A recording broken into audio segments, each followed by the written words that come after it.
Major साहब, आपसे हम जानना चाहेंगे कि ये जो कारगिल का युद्ध हुआ, तो आपकी पोस्टिंग कहाँ हुई थी?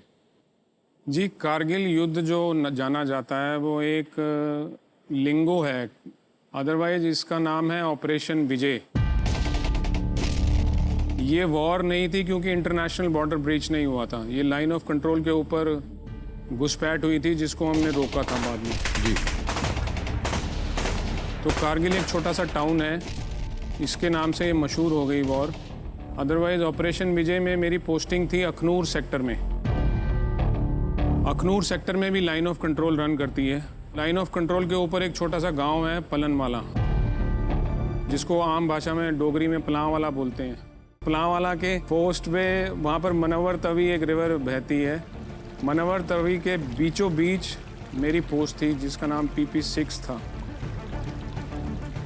और हमारी जो पोस्ट थी वो दुश्मन की पोस्ट से 80 मीटर दूर थी।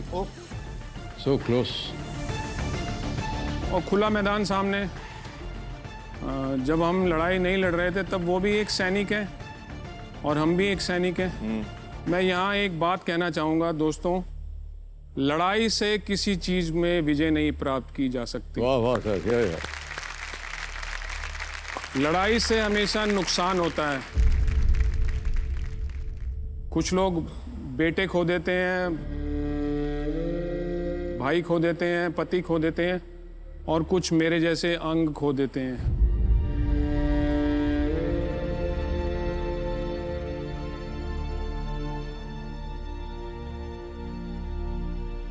जीतना है तो प्यार से जीतो यार। तलवारों पे सरवार दिए, वाह वाह, क्या बात। जिस्म जलाया है, अब लेकिन जब दुश्मन सामने खड़ा हो और आपकी मातृभूमि को बचाना हो, तब सैनिक का ये धर्म है और कर्तव्य है कि उसके जान के ऊपर से निकल के दुश्मन को जाने देगा और रोकेगा। बिल्कुल सही। तो भले ही लड़ाई शुरू होने से पहले हम आपस में बात करते रहते थे और वो पूछते थे, अरे भैया आज तो बड़ा हुड़दंग मचा रखा है। हाँ, लोहड़ी है, मनाएंगे क्यों नहीं, तुमने मिठाई खानी है तो आ जाओ। ओह अच्छा अच्छा। लेकिन लड़ाई जब शुरू हुई तो ऑपरेशन विजय के शुरुआती दिनों में थोड़ा मैं उनके नाक में दम कर रखा था। परेशान थे वो थोड़े। मेरी पोस्ट के ऊपर मैं पोस्ट कमांड कर रहा था जिसमें मेरे साथ एक JCO और 30 जवान थे। तो वहाँ से मैं उनकी पोस्ट के ऊपर ज़्यादातर एयर बस्ट करता था, क्योंकि हवा में जाके जब फटता था बॉम्ब तो नीचे फिर सब नेस्ता नाबूद हो जाता। जी जी। तो वो तड़प रहे थे कि यार इसको हटाएंगे किसी ना किसी तरीके से। तो 13 जुलाई को उन्होंने लड़ाई में थोड़ा सा विराम दिया। मुझे लगा कि यार चलो चाय पानी पीने का टाइम मिल गया। लेकिन लड़ाई में ज़्यादा विश्राम मिलना अच्छा नहीं होता है। इसका मतलब यह है तूफान से पहले की शांति। तो वो 2 दिन तक कुछ रेक्की करके उन्होंने मेरा घूमना फिरना उठना बैठना नोटिस किया। और 15 जुलाई को सुबह फायरिंग शुरू हुई।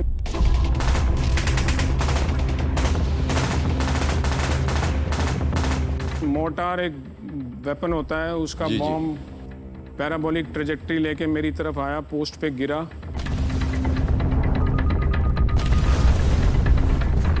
और मेरे को उसकी आवाज़ से पता चल गया कि ये पीछे जाके गिरेगा, क्योंकि लड़ाई में आपको आवाज़ से पता चलने लग जाता है कि बॉम्ब किधर गिरेगा।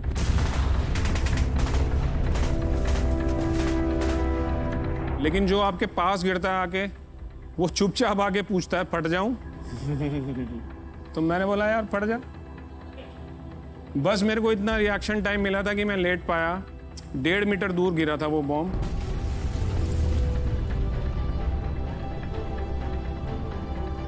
और उसका किलिंग जोन जो है वो पॉइंट ऑफ इम्पैक्ट से 8 मीटर का जो दायरा होता है वो किलिंग जोन है। अब उन्हें क्या मालूम था कि वो भारतीय सैनिक के ऊपर अटैक कर रहे हैं, एमुनेशन फालतू में वेस्ट कर रहे हैं अपना। तो वहाँ तो मैं क्षतिग्रस्त बहुत बुरे तरीके से हुआ। लहू लुहान 73 छर्रे मेरी बॉडी में अभी भी मौजूद हैं।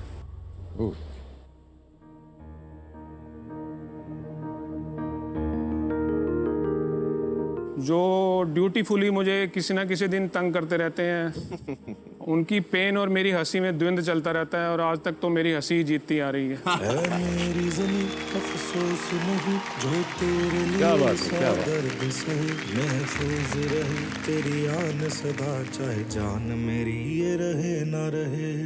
2.5 घंटे लगे थे मुझे हॉस्पिटल पहुंचने में जो अखनूर में था, और 2.5 घंटे में बहुत लहू बह चुका था और रास्ते में कार्डियक अरेस्ट भी होने के कारण डॉक्टर साहिबान ने जब रिसीव किया तो बोला कि भैया डेड बॉडी है, मॉर्चरी में ले जाओ।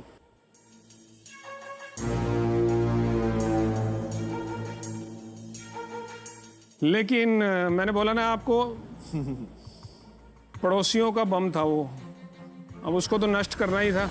वाह, क्या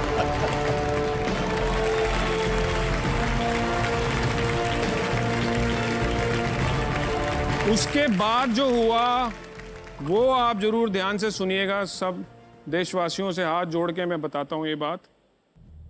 मुझे नहीं मालूम कि किस किस भारतीय ने, हिंदू, मुस्लिम, सिख, ईसाई, कौन सी जात, कौन सी कास्ट, कौन सी क्रीड से थे वो, उन्होंने मुझे अपना लहू दिया, मुझे बचाया।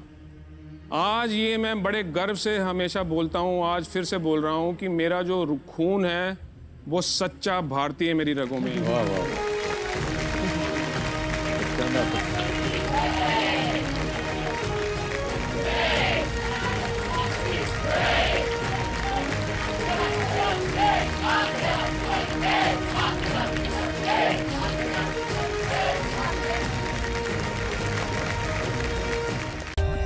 For more updates, subscribe to our channel, click the show links and enjoy watching the videos.